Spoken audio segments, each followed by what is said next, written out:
The goal of humanity is to conquer nature. We tried to tame it, and we did. We tried to survive it, and we did. We use it for profit as a status symbol, and we avoid it as much as possible. We have insulated housing, climate-controlled vehicles. We even have machines that make clouds if the air is too dry. I was reading a local paper in which they were talking about a new interchange that was being put in. More roads and businesses were being built. They were talking about how they wanted to deal with the dark spots for development. These dark spots were natural, untouched habitat. The owner of the cement company and the developers were all awarded for their leadership. When we talk about progress on a global scale, we tend to value money the most. Making a profit, earning a return on investment, developing a nation. What tends to be lost is nature, habitat. We don't tend to take into account the value of a tree, nor do we care about the impact that a housing development or road will have on the dynamics of the ecology, when we should.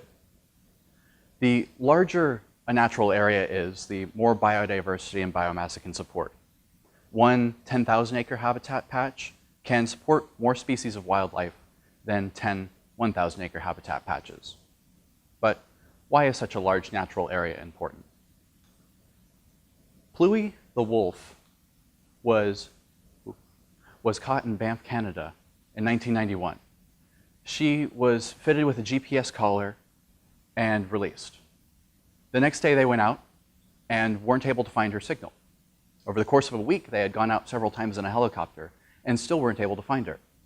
It turns out that over the course of a few months, she had managed to travel over 40,000 square miles across the United States and Canadian border twice, through 2 provinces, 3 states, and a total of 30 political boundaries.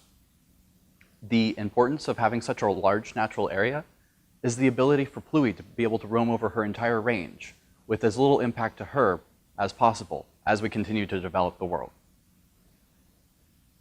When we talk about the dark spot of nature, we don't tend to take into account the value of a tree, nor do we care about the value of a forest. A tree will stop flooding, prevent soil erosion. A forest changes climates, causes rains, provides the air that we breathe. The flora cures to diseases and the ability to walk into a natural area. Animal infrastructure. That is what we need. The ability for animals to be able to roam through between habitat patches with as little impact to them as possible and as little impact to us as possible. This doesn't need to be overly large or cut directly through the center of a city. This only needs to be able to bridge one habitat patch with another, allowing for a network of connected habitat throughout a county, state, or country, increasing both the wildlife health and it's better for the animals. This is already being done. There's a tiger corridor between China and Russia. There's one in the Garo Hills of India, in Western Canada, and the Eastern Himalayas. The problem is that we don't tend to take into account nature by jurisdiction. In my time researching in Banff, Canada, I found that in Banff, they were able to remove a building if it was deemed to have a negative impact on the environment. While 10 miles south, in Canmore, they were focused on building directly to the edges of the valley, focused more on development and profit rather than nature. 5 more miles into Calgary, and it was wide open plains, the ability for an animal to roam whichever way it so pleased. These variances are what needs to be addressed. Highway is only useful if you're able to drive all the way to your destination rather than facing continuous dead ends. The cost of fixing nature, fixing the natural world, is great, but it's one that we've placed on ourselves, and it's a very solvable problem. We see the value of having a forest, in listening to a bird sing, or watching a field of flowers bloom. These things are bright spots, the beauty that the natural world gives to us.